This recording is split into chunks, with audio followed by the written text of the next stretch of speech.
Welcome to the Scaling Across Borders, Good Practices and Challenges to Achieve the SDGs. We're very happy to see you here today. This is, in case you are not aware, but in the Catalyst Change Week, Catalyst 2030 is the world's largest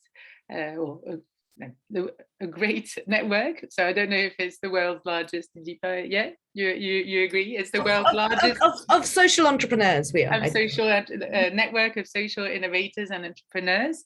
It's massive because it's around across the globe. We have different chapters. ScaleChanger is in the European one, but also interacts with other chapters in Africa, in Asia, and in North America. So there are plenty of interactions. It's all based around how we collaborate to achieve the SDGs and how together we can actually have a greater impact. So there's lots of different activities throughout the year, and this is 1 week for the different events. So feel free to look up and see whether other things may be of interest to you, because there are also plenty of other very interesting sessions that you can find.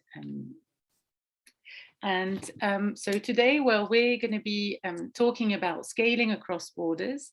For us, it's a topic that's very important because, well, there are many issues in the world that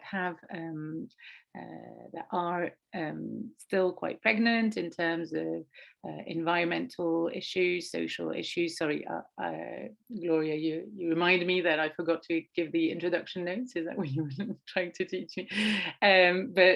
Sorry, I'll just introduce and then I'll give you a few briefings around what we do.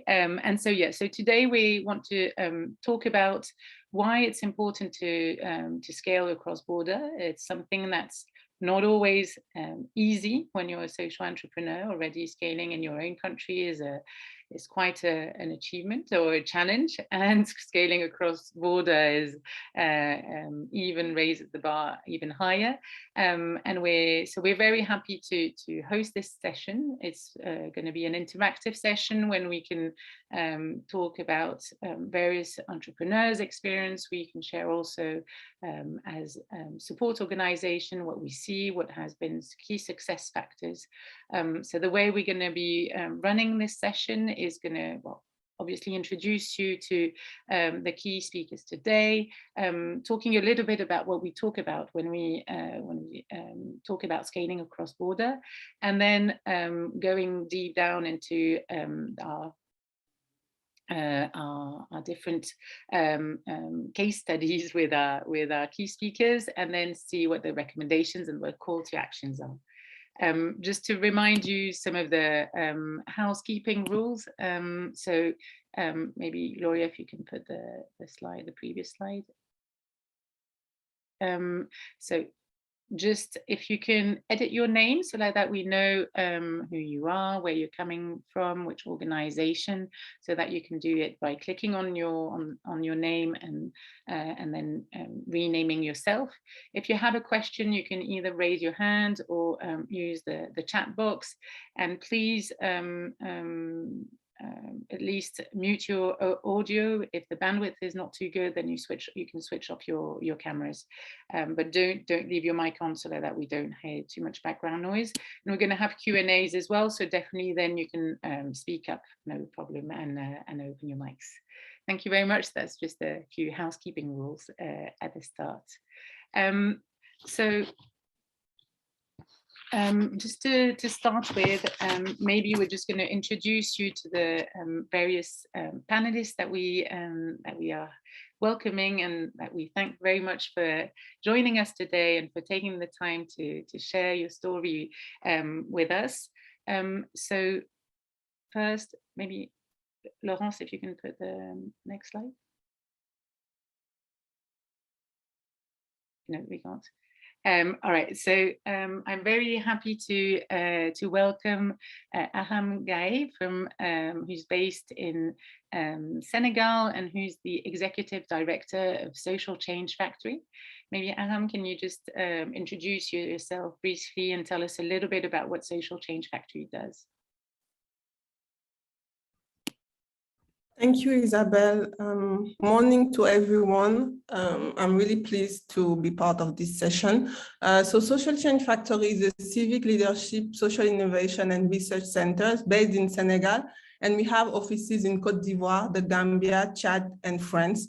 Through our programmation and advocacy, we aspire to positively impact society by transforming its citizens in order to create a world of solidarity where every individual has the opportunity to realize their potential while also promoting wellness and serving the communities. Since 2014, we have conducted activities in 18 countries in West and Central Africa, and we've had a direct impact on 50,000 young people. So very impressive, and we're very eager to hear about your story of how you managed to reach that many youth and also expand to so many different places. Thank you very much. We're also very happy to welcome Fatemeh Jailani, who's the Chief Operating Officer of Singa Global. Can you please introduce yourself a little bit and tell us about Singa? Thank you, Isabel, and thank you so much for this invitation. I'm really delighted to be here with you guys today. So I'm the Chief Operational Officer. I often like to say the Chief Operational Learner. I joined Singa about 8 months ago. And just really quickly, in terms of my previous experiences, I think my professional life was really at an intersection between the private sector, public sector, and entrepreneurship. So I joined Singa last year, and in a nutshell, Singa is an international organization that aims to unlock the potential of migration through 3 key activities: community building, entrepreneurship, and in-house innovation. Singa aims to cover basically all the bases of inclusion and create an ecosystem that responds to the needs of newcomers today and tomorrow, to ensure an inclusive society.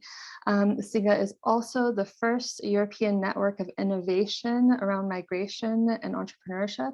And today our community encompasses around 8,000 members, 1,000 entrepreneurs. We are present in 7 countries and 19 cities. And we've developed quite rapidly. And it's been, from what I've understood, it's been quite an adventure as well. So I'm looking forward to telling you more about it. Thank you. Thank you. So we. And then we're happy to welcome Matthieu Grelle, who's the co-founder of Duo for a Job, who's currently based in Marseille, but who Duo for a Job started in Belgium. Welcome. Yes, hi everybody. Indeed, I made the sacrifice of moving to Marseille from Belgium. I'm joking, it's great. So yes, I'm the co-founder of Duo for a Job. We run an intergenerational mentoring program. So basically we source and train 50+ mentors who are volunteers, and they are matched with immigrant youth looking for a job. And so for 6 months, they meet once a week in order to work on the job search of the mentee, so the young immigrant.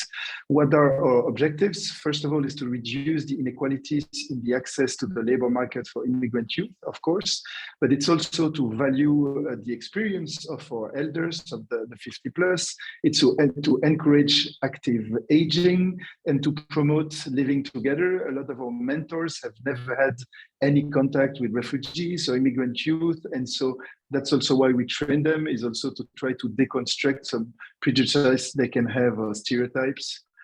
So up until now, we have matched and followed up more than 4,500 duos in 3 countries.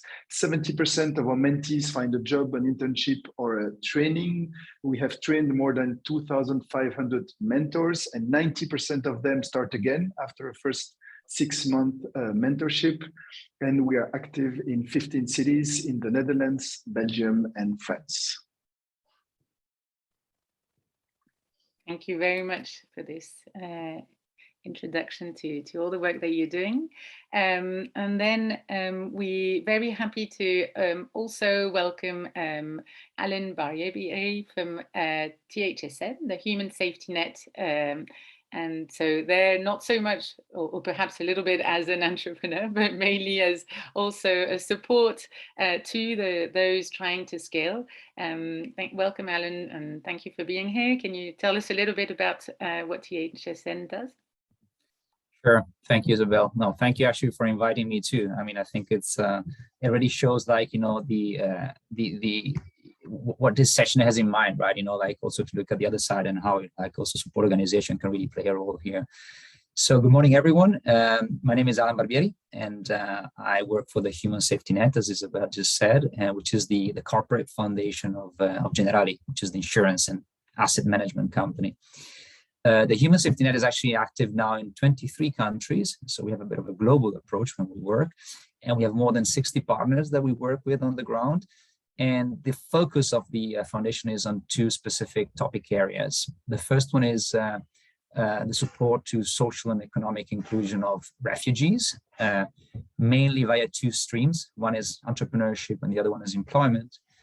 And the second topic is on early childhood development. And here our focus is on parenting. So really to support the creation of a nurturing environment for the children up to 6 years. And when it comes to me, my background is quite mixed, meaning that I did work for quite a few years in the nonprofit sector as well, for different NGOs and different continents, in consulting, and then landed into this hybrid organization. I say hybrid because it is a foundation, you know, like sitting into big corporates. So I often find myself like, you know, talking to business people and, you know, the other day, like more social target people. And it's really an interesting and challenging position, I have to say. And I'm learning a lot out of it. So happy to give my contribution today here and tell you a bit more about what we do and how we support the great people that just talked, you know, and others to scale their models and their approach. Thank you very much, and that's a trend that we see. That's why I was saying also on both sides somehow, but that a lot of the people in the support organization, whether it be funders or organization like ScaleChanger, do come from the social entrepreneurship sector or the NGO sector first. And I'm, just to maybe briefly introduce myself, I'm Isabel Huyo. I'm the founder of ScaleChanger. ScaleChanger is an organization that aims to support those who are trying to tackle the key issues of today and to help them increase their impact substantially, because we realized that there were lots of very impactful organization and solution, but that they were often a small drop in the ocean compared to the scope of the problems.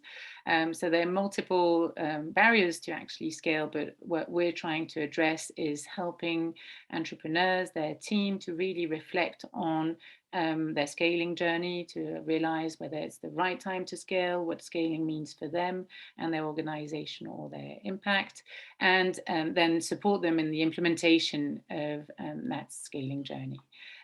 We were created in 2014. We've supported over 500 organizations in multiple countries, in France, where we're based, in Europe, and also in Africa and Asia. And so we're very happy so that the scaling across borders is something that preoccupies us every day. And so we're very happy to host this session today. Before we get into discovering more what each and every one of you is doing, I'd just like to take a little bit of time to share with you what is at stake when we talk about scaling across borders. So it's just we have a common framework of thinking, and then we can deep dive into your experiences. And so first, maybe one of the first thing that we look at is, why are we talking about this scaling in the first place? So I was briefly explaining why we've been set up as ScaleChanger, because we saw there was a huge need and that the solutions were not necessarily at the same level. And often that's one of the main why as to why social entrepreneurs want to scale, is to better meet the need that they see, the problem that they're passionate about, and that they want to address. So by scaling, because scaling is increasing your impact, not necessarily the size of your organization. There you'll be better to meet the needs. But it can also you can also have other reasons to scale. One could be also reaching a critical size, because if the organization or the impact is relatively small, then it might not be able to, it might not be easy for the organization to be as efficient, to be able to be sustainable, to be able to create coalitions or partnerships that are meaningful, and for example, and also we work with mutuals or organizations that have a full national scope. And if you're only in one city, then maybe you're not going to be able to partner with those kinds of organizations, because they want a solution that could be spread nationally, for example. But also, and that's often the ultimate aim of a lot of the social innovators, is to actually change the system. And by scaling up, that's a way to change that system. Changing the system can mean changing the legal framework, but it can also be changing how people view certain issues. So we're going to be talking about refugees, but how do we change people's attitudes toward some of the key challenges that are well faced today? And so by scaling up, by having a certain size, therefore you can allow this change of system in a much more, in a deeper way. So that's a lot of the why. And for us, that's the first question that the social innovators need to ask themselves, or ought to ask themselves before going on their scaling journey. And then there's the question of when is the good time, and when should one think about scale. And that's why we have this graph that you can see on the left, when there's the initial phases where you're thinking about a problem that you want to address, and you're testing an idea, a concept that you want to see whether it works to solve that issue. So that's the prototyping phase, the seed phase. Then there's a second phase where actually, once the solution is proven to have the social impact, it's more, well, how do I make the model work? How do I improve the efficiency to address this issue? How do I manage to increase the impact? How do I make a model work and, for example, have the sustainable business model underlying the impact that I want to have, and that allows me to generate that impact over time. And so at the end of that phase, you reach what we call the proof of model, whereas you have the impact and also you have a model that allows you to generate that impact. And often that's the good time to start scaling. So it doesn't happen in one day when you think, oh, well, I've reached my tipping point of proof of model, but it's a time when it's a good time to scale. Scaling, as you see with the curve going up, and that is quite steep. That's when you want to accelerate your growth, you want to go to new localities, you want to expand your offer, you want to reach out more organizations. Maybe we'll have a little bit of discussions around the end games. That's something that CHSN has a lot in mind, of where do you want to go with that scaling. But that's a time when you increase the impact that you want to have. And then you reach the expansion, the maturity, which is often then when you start thinking, reflecting on scaling across border, because you scale nationally in that acceleration phase, and then often after that phase, that's the time when organizations start to think internationally. It's not set in stones. Others, and I think Singa has scaled faster than that. But it's often a path that is followed by organizations. And at the bottom, we wrote kind of points, which again is just to give like sort of reference point, but that it takes a bit of time to know that your model works and to be able to expand it. So that's when we're talking about scaling, but it just feel like that we have a common discussion. And then what are you've got different ways of scaling geographically, and because we're going to be talking about scaling across borders, we just wanted to give you some reference points again on the different scaling strategies. But you can either scale through dissemination or open source, when there you're sharing your knowledge. You're the social entrepreneur just decides to put its knowledge, the recipe to success out there, and share it with as many or a selection of organizations, so like that others can replicate what makes it work in their own localities. So but there are very often very little links between the organizations, because there you're either training or you're putting all your toolkit on a website, and then people just download it or use it and make it their own. Then you have a more network approach, where there you've got different organizations that share the same values, the same mission, but at the same time might do things quite differently. But everyone wants to tackle a similar problem and have key elements that they share, but not necessarily a same operating model. That's when we move to a more franchising model, where they're still with independent organization, but that have then a much more detailed operating model that's similar wherever you are geographically. And you have much more stronger contractual bonds between the various entities. And finally, you can do it in a centralized way when it's your own organization decided to create branches and affiliates in different locations. The more you go from the left to the right, the more level of control you have on how the solution is implemented locally. So open source, you have very little; centralized, you have full control. But at the same, but that's why the arrow goes the other way for the level of autonomy. So in open source, you have much more autonomy locally versus very much less in a centralized model. But a more open source model allows you to have much greater adaptation. And what we'll see in the different discussion that we're going to have is that you don't necessarily have the same model in your local context, so nationally and internationally. So you might have different strategies for organization on those two different geographical levels. So that's just again to set the scene, and then why are we finding it useful? Yeah, you can go to the next slide. Why we're finding it interesting to talk about the scaling across borders and to share good practices and challenges is because it's not actually that easy, and that not all the social entrepreneurs actually want to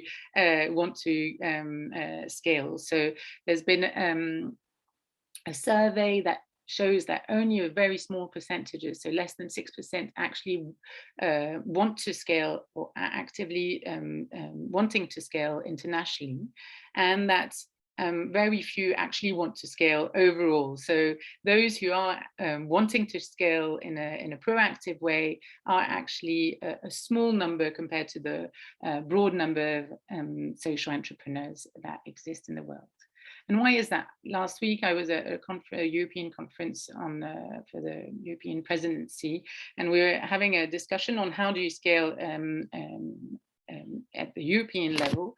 And one person was saying, but actually, no, that it's not in the DNA and no one can scale internationally. So I took my little bâton de berger, we say in France, to say, no, it's possible. But it's true, there are lots of challenges.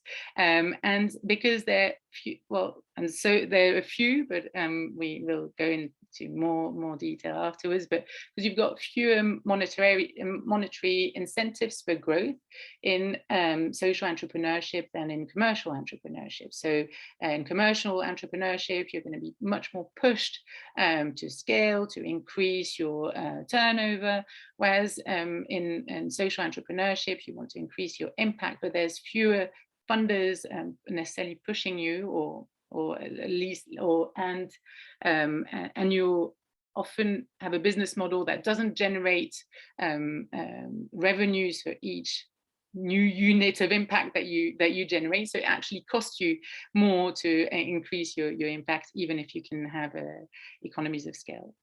And it's often the social entrepreneurs often want to feel a sense of responsibility for their local community, local not geographically, but also the community which are close to their heart.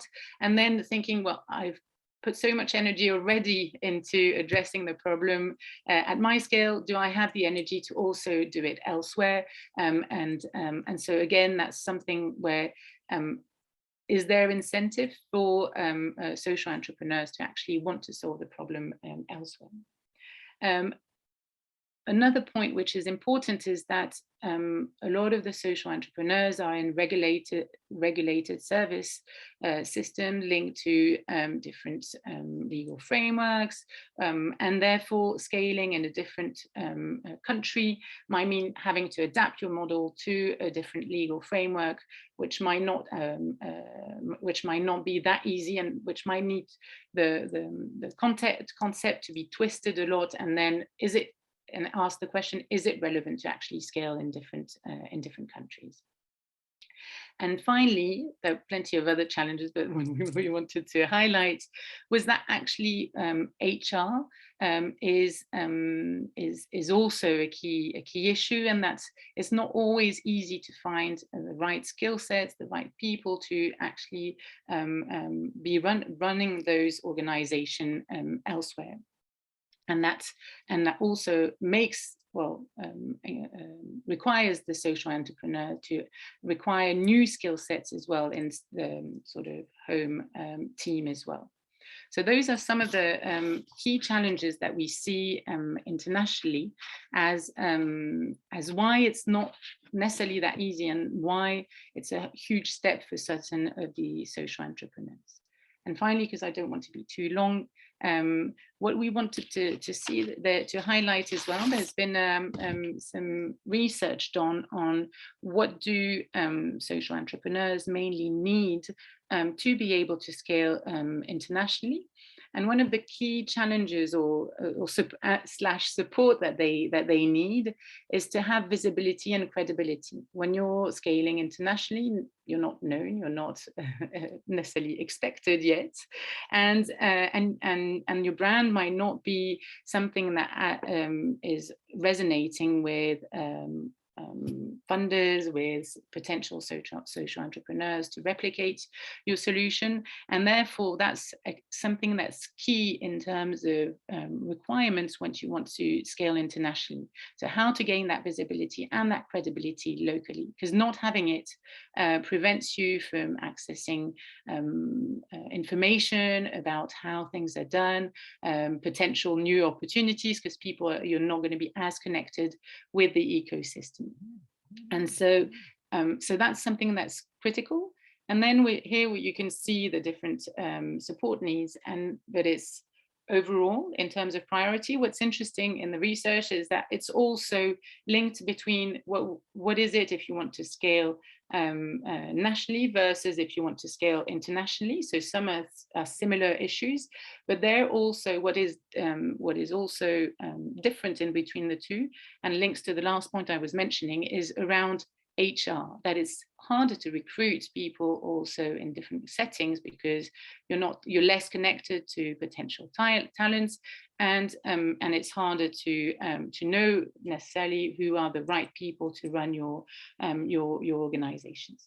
And that's why then us, but there's also Ashoka in the room, work together to actually support how do you enable and facilitate that scaling internationally, so that not everything has to be done by the social entrepreneur. I'll stop now. We'll have time to then go into more depth with your examples. And so now we want to learn more about your scaling journey internationally. So I'll start perhaps with you, Matthieu, just if you can tell us a little bit about how your job started, what was your journey, and what were the key challenges that you faced. Yes, with pleasure. So with Duo4Job, when we started in 2013, we got invitations quite quickly to replicate it in other cities in Belgium, but we decided to wait to have a stronger methodology to be able to test in our first city, which was Belgium. And then a few years after, in 2016, we decided we had a great opportunity of funding to open in Antwerp in Belgium. And so we decided to replicate in the 3 different regions in Belgium. So I guess Belgium was a good test. It was the laboratory for Europe. As it's quite an administratively complicated country, we've got different cultures, administration, languages, etc. So first, it was a really good test. And then after, again, 2-3 years, we had partners inviting us and pushing us to develop in France. And so we decided to think about it. And first, to work on the really structural organization that we would use. We expected and hoped to be able to just copy-paste what others had been doing, but unfortunately, we found out, maybe we're wrong or we didn't find the right organizations, but we found out that most of the organization have models on kind of open source network or franchise, but we didn't find a lot of organizations doing it centrally. And why did we want to do it so? Because we believe that mentoring is not the innovation as such for Duo4Job, it's the way we are doing it, carrying it out. It's really the methodology that we developed. So that's also why we worked with Roland Berger, the consultancy firm, on really a kind of hybrid structure with a centralized scale up and replication and a lot of autonomy afterwards in the different branches that we use. I can also mention that I'm also the co-founder and president of Singa in Belgium. So I was on the other side of replication in this country, and it was interesting to see and really experience the different models that were used. And so what did we set up?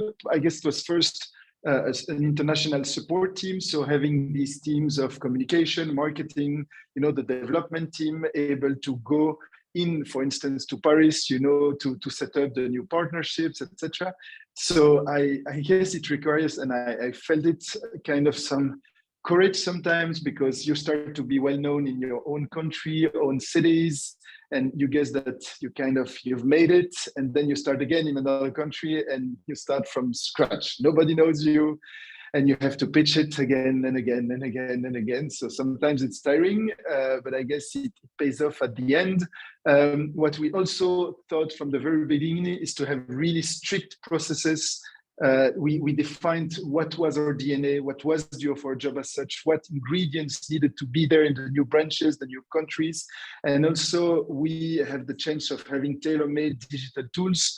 We have a CRM which has been developed entirely for all processes or operations. So this helps also in new branches to have the same way of functioning, because everybody's using the CRM, so they cannot do it otherwise.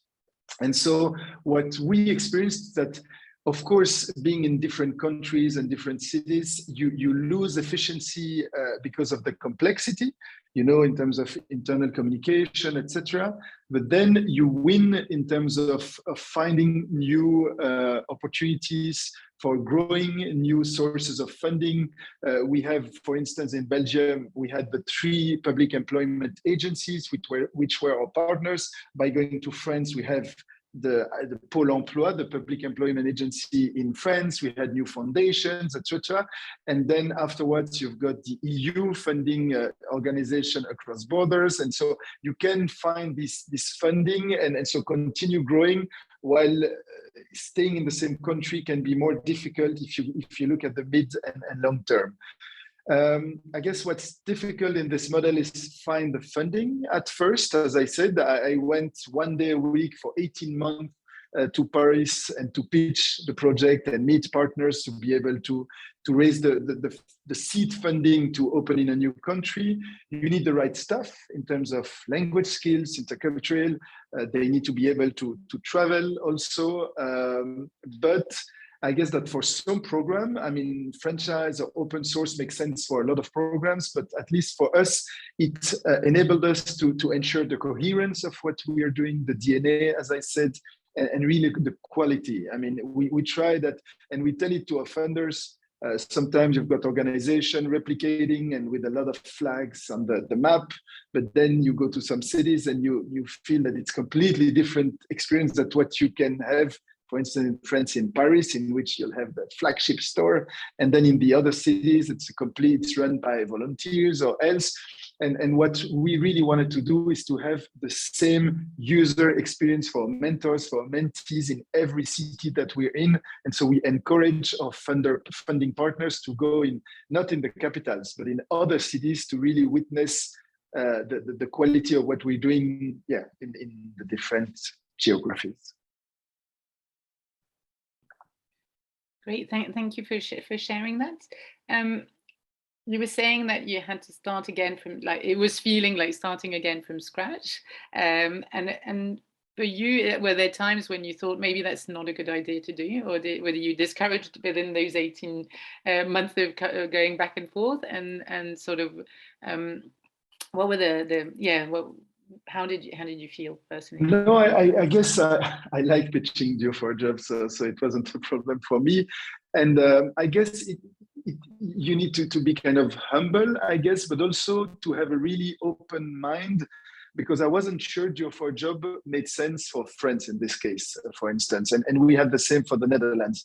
So for us, it was really important to test, to assess the needs, and to see the other actors, and to be able to say, okay, actually the needs are covered, we won't go there if it's not needed. For instance, in the Netherlands, we didn't start with Amsterdam, we started with Rotterdam, which isn't the first normal step. And so we try to do it like this. Is when we do an assessment, we are very conscious that potentially it could result in us deciding not to go to this geography. And I mean, when we look at the needs in Europe and even further, there's work to be done. So if we're not needed in one place, we can go to other cities.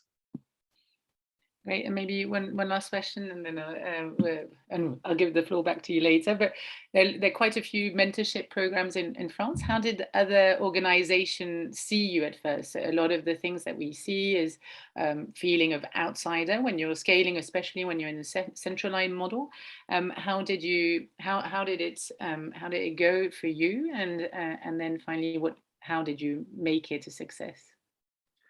I guess that's one important thing. It's not to arrive as a disruptor and being seen as a competition, even as, I mean, we know sometimes there's a perception of competition, but we really try to go and meet all the other mentoring organizations. And when we dig, there were always synergies or partnerships that we could develop. For instance, our mentors are 50 plus only. So when we've got younger mentors, we can send them to other organizations, the same for mentees.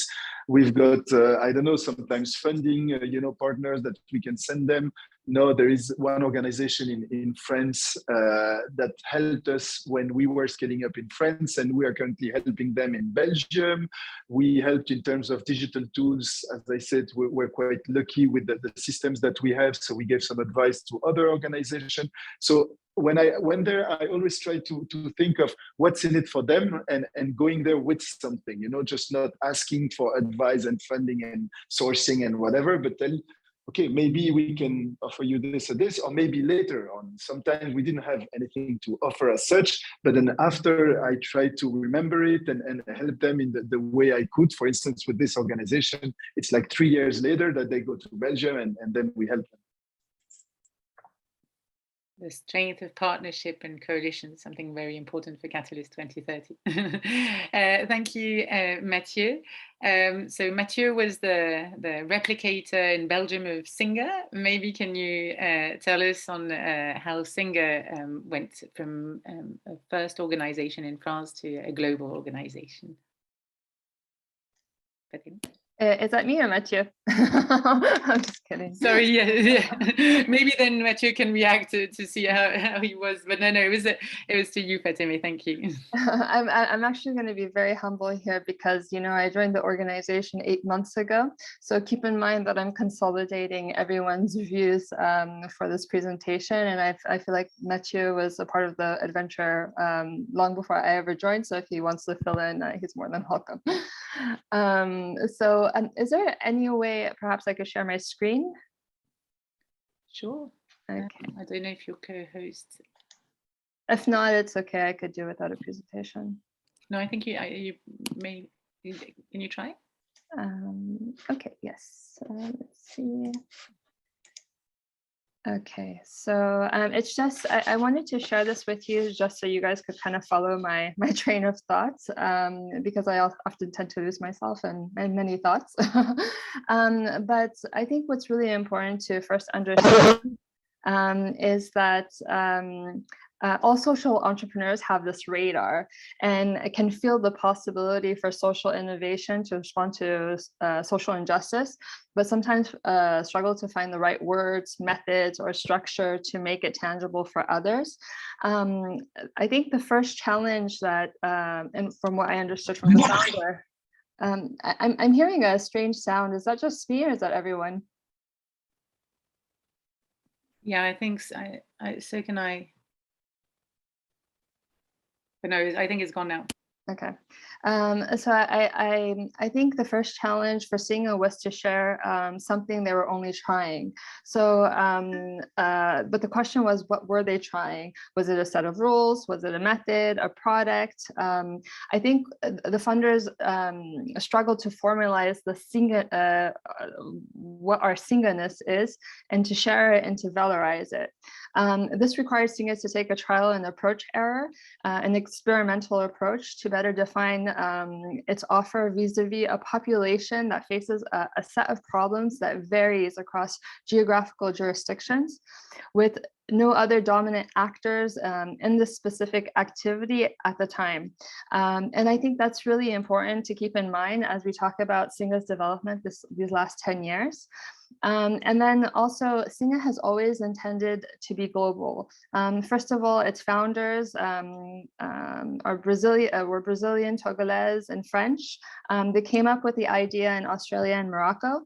And so there was already a global DNA in the making of this project. And beyond that, migration is a global issue. Internationalizing was a necessity and not an option for us. Singa was meant by its founders to be first in open source. So whatever I'm sorry, did someone want to say something? Or I heard something? No. So Singa was supposed to be an open source first, but what happened was they created such a brand that really meant something to a lot of inclusive leaders. And so what we had is at the end, we privileged this branching, exporting strategy. I link branching and exporting together because I think branching, there's a lot more control of what you're trying to accomplish. Exporting, there's a less. Yeah, but mute your mic. I'm sorry, did someone say something? No, there's someone who switched on their mic, but we're switching off everyone's mic. Okay, sorry. So basically they pursued a strategy where that enabled them to establish a lot of flexibility. So I think what I would say here is that we opened the different chapters somewhere like in the middle here, and we did this organically via our community of volunteers and newcomers. This strategy exploded in 2000 and oops, let me just just want to move my, the strategy exploded with the migration crisis in 2015-16, because all of a sudden there was this huge need across Europe. And so it pushed us to take that exporting branching strategy further in a short period of time. And so that's where we opened the most chapters in 2016. In terms of organization, branching and exporting requires, well, obviously fast development and a high level of commitment to ensure coordination, which puts a real strain on our teams. And raising money to stabilize our infrastructure and support functions proved to be very difficult. So that was one of the key challenges that we faced. Afterwards, as things settled down a bit, we decided to be a little bit more proactive and extend the scope of our activities by selecting the places where we could create new Singas based on prevalence and relevance. However, whether we are proactive or reactive, branching exporting is a very process-driven undertaking, because it requires establishing clear due diligence strategies, onboarding methods, and compliance schemes, which are essential to these to the success of these strategies. And then all this needs to be accompanied with the human resources to back it, and continual reinforcement of our infrastructures to ensure, for instance, things like monitoring and evaluation, because we have to show what our impact is. What I'd like to emphasize is that we developed all these methods with little precedent across Europe. So essentially we had to develop while learning to walk. So there was a lot of trial and error here, but at the same time, it was the only way to do it, and it took a lot of courage to just do. And then finding support and funding for this is key, but at times it proved difficult, because a lot of times funders are more focused on the emergency, but not on the sustainability, structure, support function aspect of organizations such as ours. Today in our development, what we are trying to move towards is more affiliation and dissemination by associating ourselves with other players in the network, which this would create an opportunity for us to develop an ecosystem of trusted peers and exchange best practices, while also allowing us to share and replicate our methodologies in an open source type of way, which we are trying to do via our program Gueye, which is our citizen hosting platform. On one hand, this requires perhaps less organizational commitment from Singa. However, with dissemination, the challenges we are currently facing are: what strategies do we privilege in sharing our methodologies to ensure impact? And how do we protect the Singa brand, because operators can also misuse our methods? Right now, I would say our work is definitely a WIP in capital letters, work in progress. So I can't really take a clear position on that, but I just wanted to share with you what we're dealing with at the moment. For the future, now that we have 10 years of experience behind us, our radar has definitely become sharper, and we know what strategies we can and cannot afford. And I think the objective here is to pursue strategies that will complement what we've been able to accomplish these past 10 years.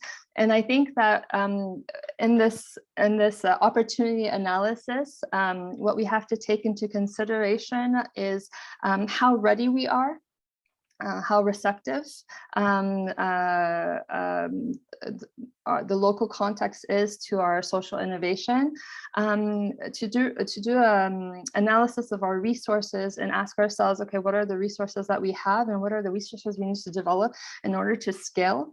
Consider the risks, because we're dealing with such specific cultural contexts that sometimes what might work in one country won't necessarily work in another country. And then consider the returns. Does scaling make sense for our impact for our communities? So a little bit of methodology, but I think this is really important for us, particularly in the next step of our development. And so I'll just go back to the last slide. Oops.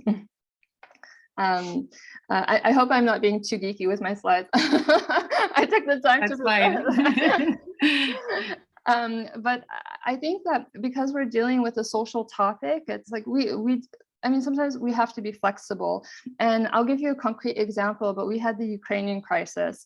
And with this 10-year experience behind us, at one point we were like, okay, should we do something? Because it is a situation of urgency. Basically, where are we the most legitimate to act? And that's when we said to ourselves, okay, we have developed this hosting platform called Gueye, and we've developed the methodologies. We're one of the only actors that has developed such a clear methodology to accompany any actors that want to eventually pursue this program. We could scale this. And so I think this is where this analysis was really helpful for us to say, okay, this is something that's ready and it's scalable. So, but we're doing it in really the most cost-efficient way for us, and that's via open source. But there are still some questions that we need to ask regarding what our strategy is regarding open source and the impact that we want to generate. And then beyond Gueye, I think that what is really important for us in the next 10 years is to consolidate our network. We developed very, very fast. And again, it's a social matter. Sometimes I like to compare scaling to a Rubik's Cube. I think I sent you that photo, Isabelle Laurence. But basically, there's so many shifting parts in this ecosystem that sometimes you have to be agile. But being agile does not mean that we can't plan in advance. And so for the next 10 years, what we'd like to do is consolidate really what we've achieved, stabilize it, and then move forward. However, one of the difficulties that we're encountering today is the fact that stabilizing requires funding. And I think I already mentioned this before, but a lot of times we can't seem to find the funding to support us in this stabilization strategy. And I was just thinking, like, I think that if we were a company, we could have raised hundreds of millions to achieve market fit. But I think as an NGO, we don't have the financial levers to really allow us to have a long-term strategy. And sometimes I laugh because when I hear people tell me, oh, but you should be doing this, but you should be doing this, it's like, yeah, of course, totally. But we don't have sustainable funding all the time. So either we have to create or generate our own a business model that generates a sustainable income, or we have to work with a partner that has a more long-term vision on what we'd like to accomplish. And then Isabelle, you tell me if I'm going if I'm too long. You're good, but we're going to have to move on, I think, to Arame. Okay. Yeah. And then just to come back to some other risks, I mean, there are a lot, and I could go on about this for hours, but I think one of the struggles that we also encountered was developing a common culture. And I think that developing that common culture means that we need to bring our ecosystem together, so we could connect, so we could discuss, and sometimes that has not always been very easy for us to accomplish.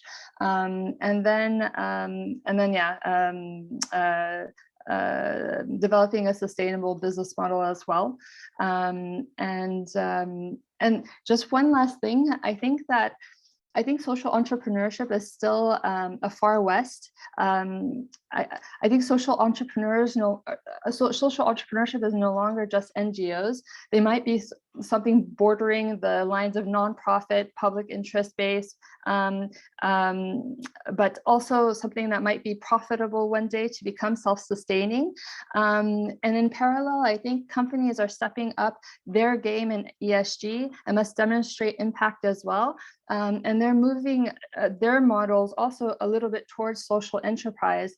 I think there's a huge overlap here, and I think that we are still developing the foundations of how we'll properly break the silos and leverage on the evolution on this evolution by working together in a more complementary way. So I think that's also a huge stake in the evolution of this environment.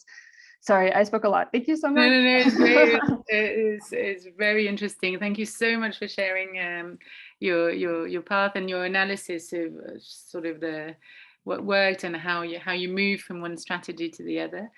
Alan, there are going to be quite a few things for you to see why some will support scaling. But before I give you the mic, I'd like to just get Arame to share with us what Social Change Factory's path was and how what were the challenges that you faced and some of the solutions you put in place. Thank you, Arame. You're on mute. You're on mute, Arame. Yeah, thank you. So thank you, Isabel. At Social Change Factory, more specifically, our actions are direct responses in support of the African Union Aspiration 6, an African whose development is driven by its citizens based on the potential of its population, especially its women and of its young people, and caring for its children. And about the SDGs is the 4, the 5, the 8, and the 16. So for a prosperous and peaceful Africa, what we're trying to do is to educate and influence the next generation of leaders and citizens by providing them with knowledge and by cultivating the necessary attitudes and behaviors for sustainable community development. And our approach consists in providing citizens, and especially youth and women, with capacity building opportunities and networks to enable their development as able and active citizens. And our objective is to raise awareness and generate a culture of engagement and critical thinking amongst the citizens, and especially youth and women, and ultimately equipping them with the right skills and values to effect change throughout the continent. We really believe that real impact stands for listening to the needs of the citizens and to identify for themselves. Also, what we're trying to do is to meet our target, the young people, the women and the citizens in general, where they are online and in their communities. And we also believe that mindsets and behaviors can be changed with context-based and entertaining education. That's why we have a lot of TV programs that we do to be able to show role models and citizens who are really active in their communities. And going to a different scale and having a greater impact has always been a goal from the start. And our goal has always been to reach as many citizens as possible in order to transform lives and then systems. So 1 year after launching our activities in Senegal in 2014, we were able to go to Guinea and Côte d'Ivoire. It was not easy to build an organization while exporting in. I mean, all the work to structure the organization with procedures and the construction of our business model. But we tried to do it. And also when we design our program, we try to make them adaptable. Our main program is Yehu, and it means awakening. It was created to enable this new generation of citizens engage, empower, and equip it for change. And we recognize that different communities and countries have different needs and face different challenges, but every project within the program YEU is designed as a model for change. They are exportable frameworks which can easily be adapted to the various realities of the region, countries, or communities where we're trying to implement it. And after that, we had to create opportunities and believe in them.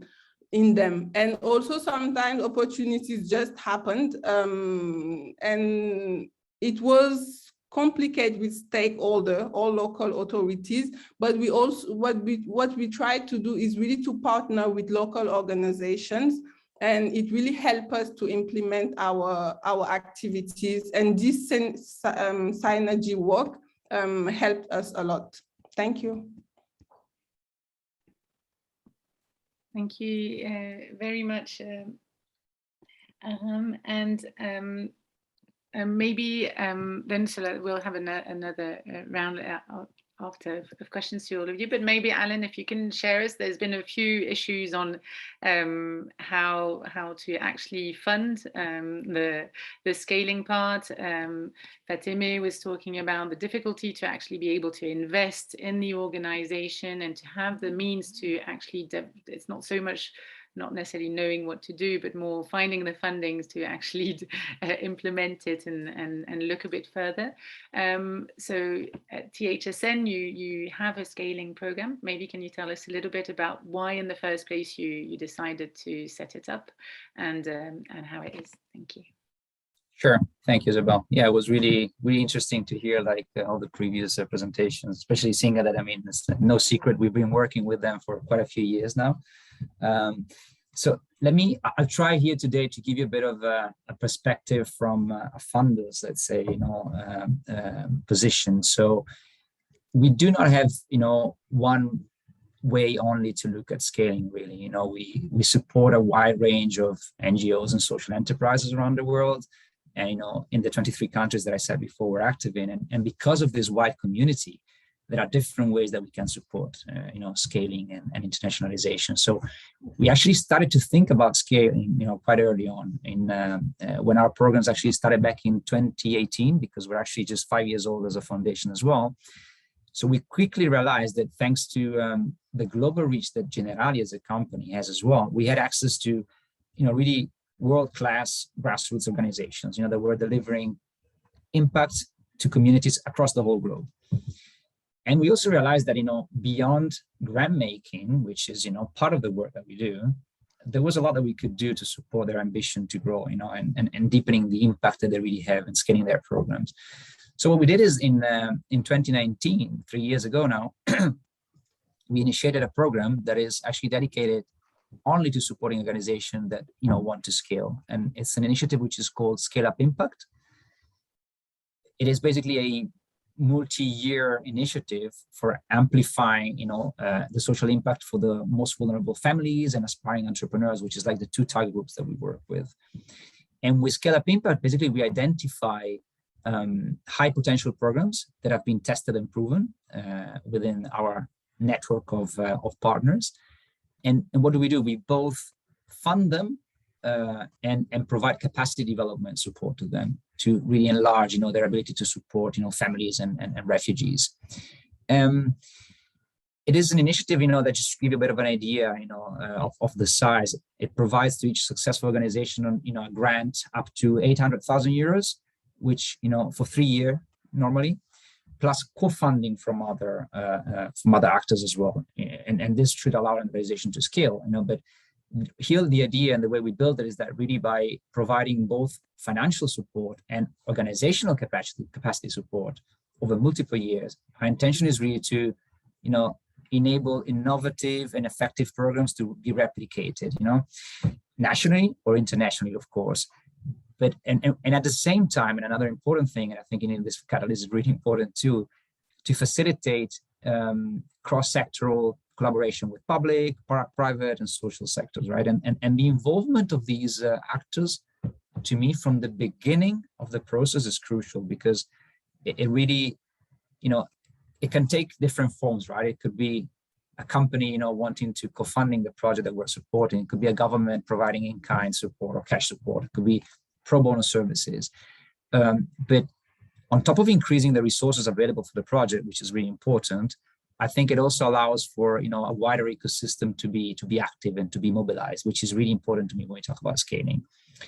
Going a little bit more in the technical part, let's say that when we designed the program, we had some specific objectives in mind, and you were outlining before, the different ways, models that you can scale, the open source network and so on and so forth. We had in mind like three main paths to scale, let's say. The three main goals that we kind of envisioned are scaling with the objective of encouraging a government adoption of the programs, right? So this would be like in partnership, with the government, to then, at the end of the program, having the government empowered, to take, the services forward. The second one is the scaling with the objective of encouraging actually another organization or NGO, social enterprise, to replicate your program. And this, fits in a couple of the categories that you were mentioning before. And then the final one is really like scaling with the objective of having, programs to become, say, like economically and commercially self-sustaining, while of course retaining their social impact mission. And this is really like, the way we support a bit, within our network of partners, NGOs, to move into the social enterprising kind of way of working. We supported so far in the past 3 years, 8 organizations, through this initiative, hopefully new ones this year. Of course, Singa is one of the first recipients, of the Scale Up Impact. Isabel knows really well, in the panel we also have ScaleChanger that, this year actually supported the human safety net as well in supporting some of our candidates, to apply for this initiative, which was really interesting and really helpful because, as we said before, and both Fatemeh and Matthieu were outlining some of these issues before. There's so many barriers and risks, that you need to look into. And okay, I wouldn't dive into them now, but I just want to, make sure that I also, some of the key takeaways for me and, risks and challenges that I saw is the fact that I think it was Isabel initially mentioning that, scaling is not, it means increasing the impact, right? Not necessarily the size of your organization. And this is like a very basic and crucial thing, that we found at times difficult to convey, as a message to the organization that we work with, because it seems like, you get a big amount of money and from 10 people, you're going to get 30 people and then you scaled, but that's not really the idea. It's scaling like a model, an idea. And it seems really basic, right? But sometimes, for organizations that do not have that way of thinking, I think it's important to outline that. Engaging the ecosystem is another important point that I think, I really want to make sure, we strengthen even more in the coming editions, because it's something that also we don't feel like doing on our own as a funder, right? And we don't want to, because it needs to, create an holistic approach around, this to make a real impact. And I think another point probably interesting to raise here also from what Fatemeh and Matthieu and Arame were saying before is that maybe, a 3-year, what we realized is that scaling plans can change, right? So maybe like a 3-year time frame is often not enough really to achieve, any of the, the goals that I mentioned before, and we're quite aware of that, right? And scaling also kind of fundamentally changes organizations from the inside. It really requires them to deeply reshape operating procedures, structures, sometimes even the culture. So this also means that, when we think about scaling, the ability to adapt and change needs to be at the core of what the organization is. So that's something that more and more we're realizing and more we're looking for into the organization that we support towards this, because it's not just, something on a paper, it's really about the people that you're talking to and how they want to make that work. And, in the context of scaling across border, actually, we have seen this happening once effectively in our pipeline, and it is actually the case of Singa. And our view is that scaling across border requires probably a lot more time and investment than one usually plans for. It entails probably months, if not years, of market research, partnership building, especially when it comes to organizations that are, you know, in a way keen to maintain their mission intact, right? Because I think that kind of clashes in a way. And in the case of Singa, I mean, I can talk about Singa because I mean, it's the partner we've been working with here, you know, sitting in the panel with us. You know, while we did support their cross-border and scaling plan, it's important to underline the fact that they already had chapters across Europe, right? So they had already engaged in that kind of, you know, groundwork, which is necessary to make, you know, scaling plans effectively. And that is an important point, right? Because I mean, for us as a support organization, funding like a project to scale that starts from scratch, let's say, it would be, and here I mean I can say it really openly, very difficult, because I mean it's we would probably like to see, you know, how that can work like at a national level first, you know, and having them tested and proved. But you know, having said all of this, I think that also, I mean, now digital tools and, you know, and you know, common frames of references allow organization to scale across borders more efficiently than in the past, for sure. But one thing I would recommend is to always, you know, retain as much as possible agile, you know, leaning structures when you do that. And also, like, of course, this, I think it's quite evident, but, you know, like doing it only if there is a clear demand that has already been assessed by the organization. Otherwise, you know, we're scaling for scaling, right? You know, to increase the numbers of people, as we said before. So this is, and just before closing, one thing to say that being a corporate foundation allows us to provide our partners with the wider support. So there is the Scale Up Impact initiative that I'm just talking about here now, but and this is probably a clear example of how we can leverage our philanthropic funding. But then there's much more than that. There is the business behind us, right? So which opens up for plenty of opportunities to scale, you know, even further organizations, creating positive impact. So I'm not going to dive into that, but, you know, there's thousands of colleagues, you know, working with me within the business, right? You know, and in our specific case, it's an asset management company and an insurance company. And, you know, we immediately realized that with the human safety net, you know, the more we aligned with what our company does behind us, the more the opportunity to find solutions and initiatives that could have positive social impact and scale organization that we work with. I'm thinking of social impact investing, right? You know, we had our first, you know, impact investment in some funds, and this is really interesting because I mean the funds we're investing in, Funds Generale is investing in, you know, ultimately have an impact on the people the foundation also serves, right? Which families and refugees. And this is an example. It's just one example of how a foundation can leverage, you know, the expertise of, in this case, investment expertise of colleagues. And what happens then is that organization that we support sometimes, you know, via the foundation with grants, it then becomes investable, right? And some of the funds, you know, generally in this case is investing in, you know, is interested in investing in them. So this is just to say that what we see now is that our role of philanthropic actor as well is leading to powerful opportunities for some of our partners to scale even further. And this is a really nice continuum, you know, between like the philanthropic work and, you know, like the potential shared value approach that a company can have.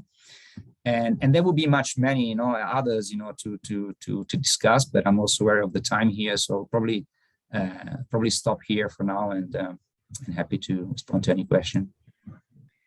Thank you very much, Alan, because it's very could see a lot of nodding when you were talking about the time that it takes and the vision, and that's what's important is also the vision that you want to achieve and not necessarily everything that you'd planned when you asked for the grant.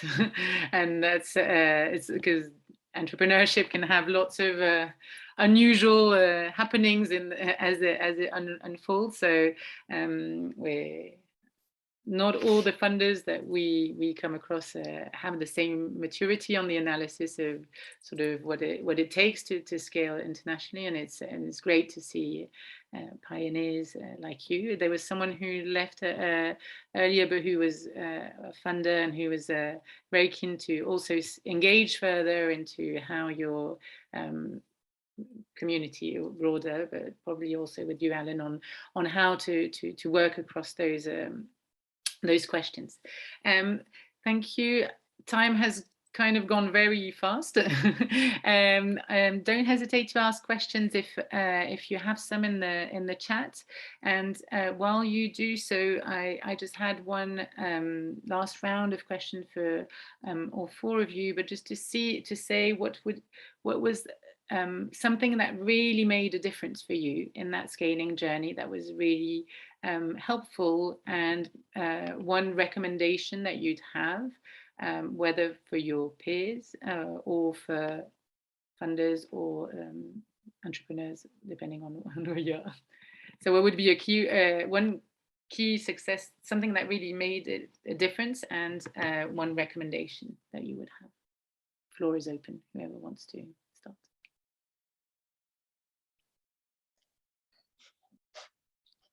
Isabel, I guess I'll Go for it. I'll go for it. I think one huge difference for us was actually receiving the scaling grant from THSN. I think that first of all, receiving that scaling grant allowed us to actually have the opportunity to look at things from a long-term perspective. They received it before I arrived, but I think it enabled us to develop, a lot from a structural perspective, upon which today we're building upon as well. I think that it gave us a lot of legitimacy with economic actors. Keep in mind that we're dealing with a topic that is so stigmatized. and I think it took a lot of courage for Jailani and THSN to support us on this before the Ukrainian crisis.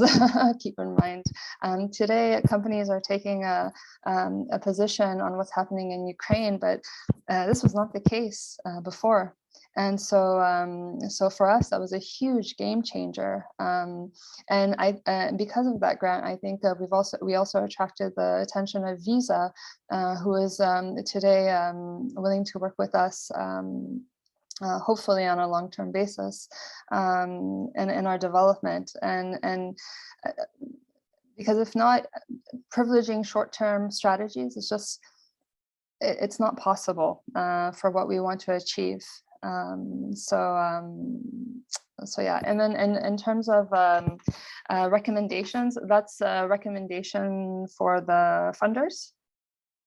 I think that what I would like to see more and more is that we work together in developing, as I mentioned before, today companies are moving towards more like this social enterprise approach, maybe hybrid approaches sometimes. Today, companies need to do more reporting on ESG. I think today we know that there's a lack of data out there, and that this is really an issue, particularly when it comes to developing legislation around the topic. And I think that because actors such as us, we are on the ground, we're working on these topics, we have the capacity to develop really relevant data, but most of the time data collection is given to institutions and academics. But I think that there are some silos to break here. And I think that if organizations support us more in this work and in a continual fashion, I think that we can do a lot together. And I think that that we could even help economic actors, which are considered public interest entities, reach their sustainable development goals. Thank you. Great conclusion with the title of our session with the SDG.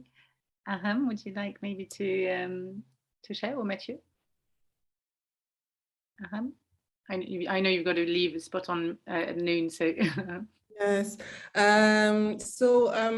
When we created Social Change Factory, we really wanted to bring a new way of doing development, especially in the developing countries.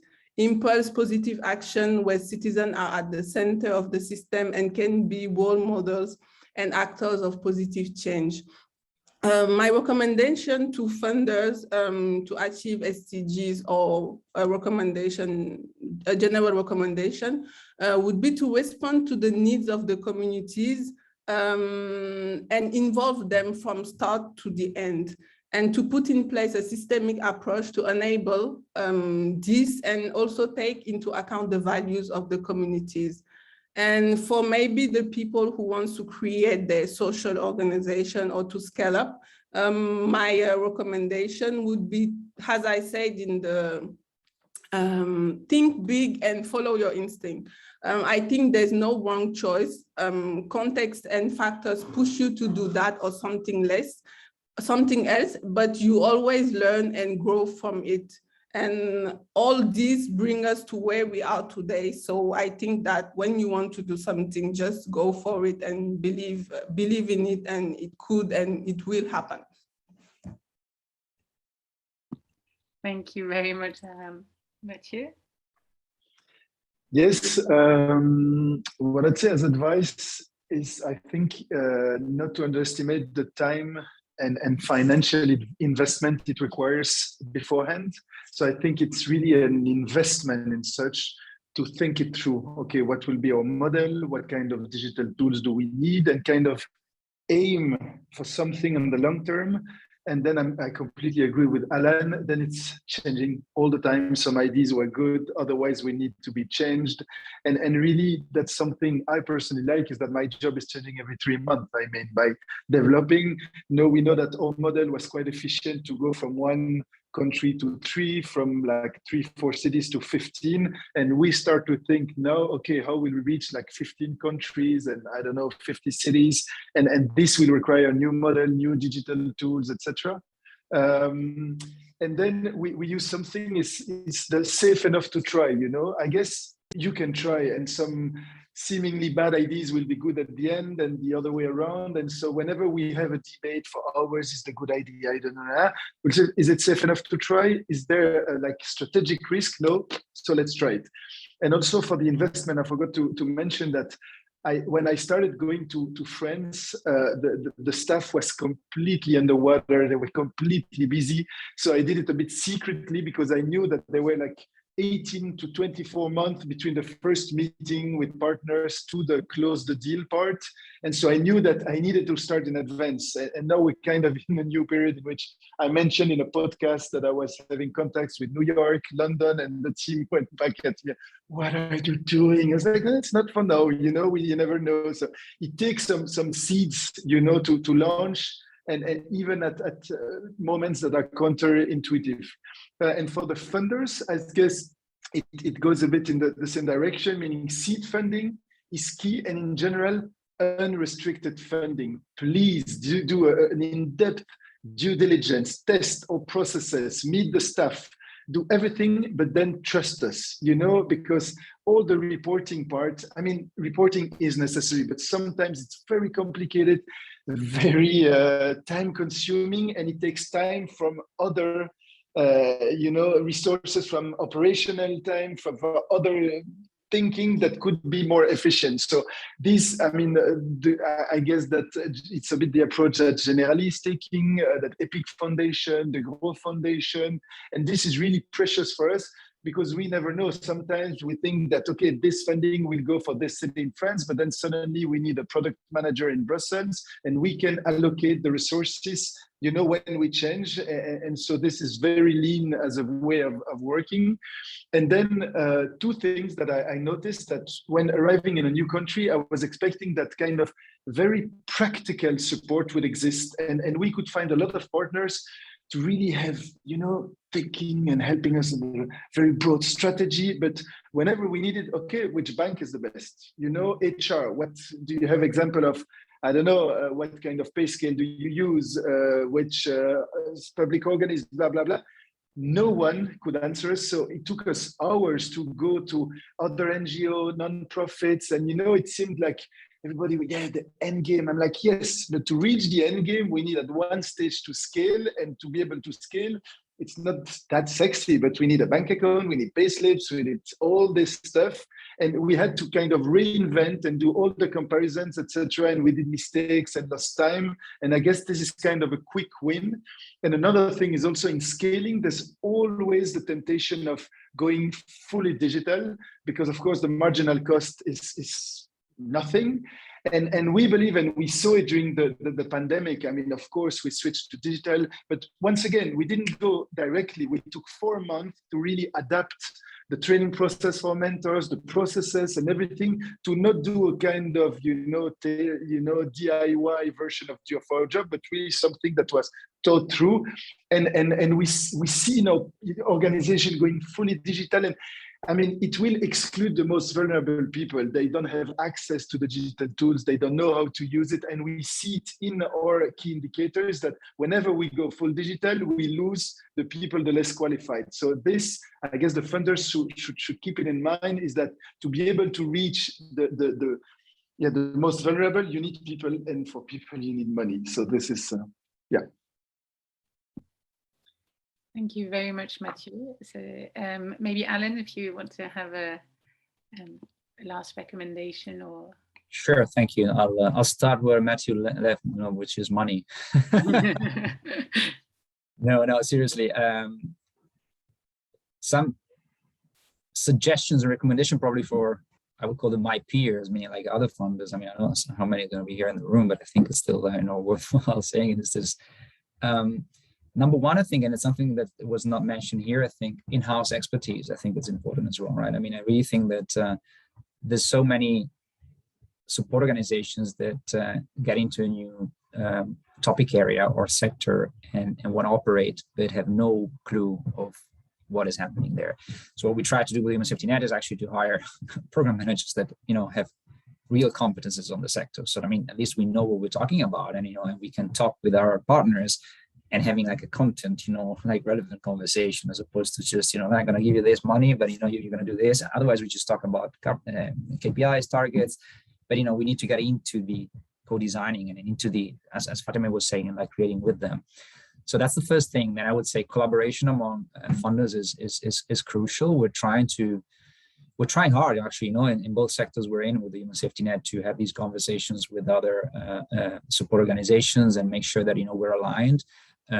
Because that, in the end, it reduces, burdens on our partners on the ground, because, I mean, I often say this, but I really think it's true, because as I said at the beginning, I was also on the other side of the fence, right? And if an organization spends like 80% of their time trying to fundraise and report for the people they raise fund from, then, I mean, they have 20% of their time left, for strategy and making things happen, right? So, I mean, I think, long-term relationship and collaboration is a way of kind of securing, somehow, like at least on a 3-year view, some funding which is there, and then you can focus on the strategy. So long-term collaboration with partners, I think, is one thing that I would, encourage funders to have. First of all, flexible funding, I think it's been said, and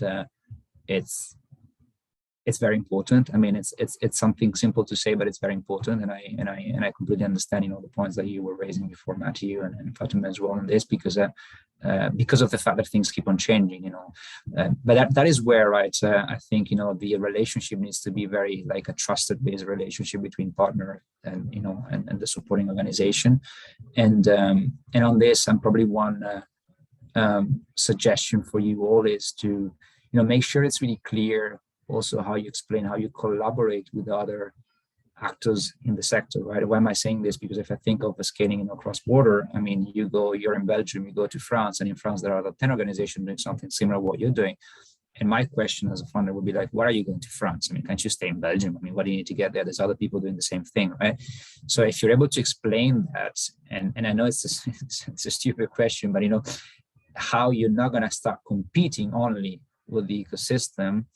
I mean, there's positive competition, and I understand that, but but how you also leverage the ecosystem and collaborate with that, I think that really helps, and I know you can explain, and you did before as well, but it's more enough for everyone here as well. It's really important, right? Because in the end, many funders have, we're a corporate foundation, there's family foundations, there's, different kind of foundations, but, they do have a board behind them, right? And oftentimes this board that finally takes decision, it's made up by, business people, and business people, have their frame of thinking, right? So it is also up to you guys to, read that and make sure, you also have the answers to that, right? Because the social case in a way is really clear. Sometimes the business case is not that clear and needs to become more clear, right, in order to be accepted. Just, I know it's not easy to do, but I'm just saying here, I think it would really help on this side of the fence too. Thank you very much, Alan, and thank you very much to all four of you, because it was very insightful to know more about your path, the internal and external motors to make things happen, and and how the path is actually not that straightforward, but is also something that's invigorating and full of passion that, as you're saying, Matthieu, changes your job every day.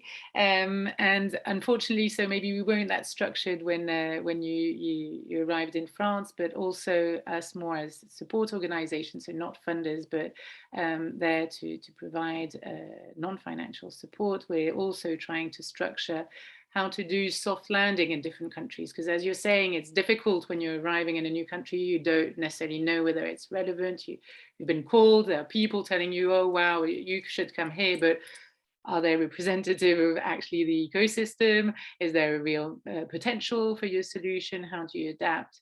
And we're working with different organizations in different countries to be able to have that conversation. So not necessarily that we have all the answers, but also to be a first door to actually then direct organizations to different networks or and know where to go. So our door is always open if people want to scale in France, and also then we can connect others to like-minded organizations in different countries. Thank you very much. I can see the time is running out, but thank you so much for everyone, especially to our key speakers, which I think it was very interesting, all the discussion that we'll have. There will be a replay of that, so we'll share all our conversation afterwards for those who can make it today. Thank you for everyone else to have joined in, and to I hope you found it interesting. The comments were saying it was for you, and I hope it was for everyone. Thank you very much, and don't hesitate to see other sessions during the Catalyst Change Week. Thank you very much.